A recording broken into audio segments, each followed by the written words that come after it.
It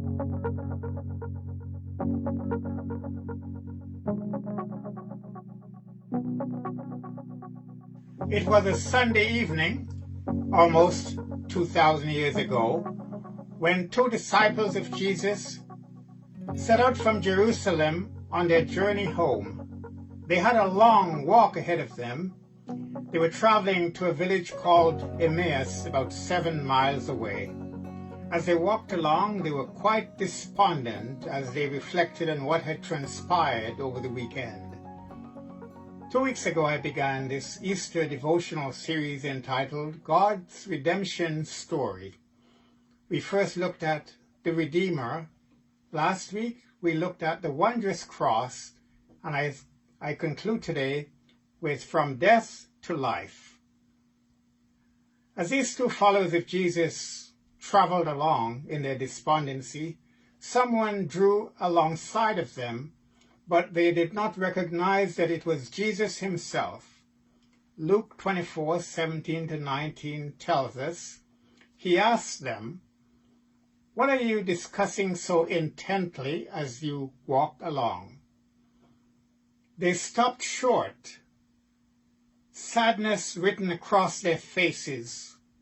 Then one of them, Cleopas, replied, "You must be the only person in Jerusalem who hasn't heard about all the things that have happened here this last few days."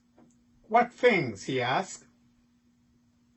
They went on to tell their companion the reason for their despondency. They poured out their grief about what happened to Jesus, the man from Nazareth, whom they hoped would have been their Messiah. How he was handed over to the authorities. He was sentenced to death, was crucified and buried. How many times you and I, in our sadness and grief, have been unaware that the resurrected Lord was walking by our side? Be assured today of our living hope.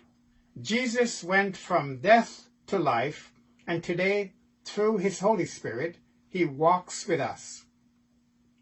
Hebrews 7:25 tells us, "Therefore he is able to save us completely, those who come to God through him, because he always lives to intercede for them."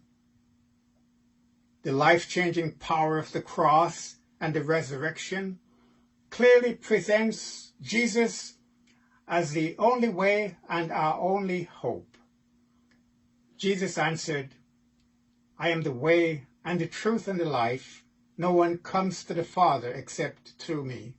John 14:6. Today, the cross is empty and so is the tomb. You see, you can try to bury power, but it won't stay down.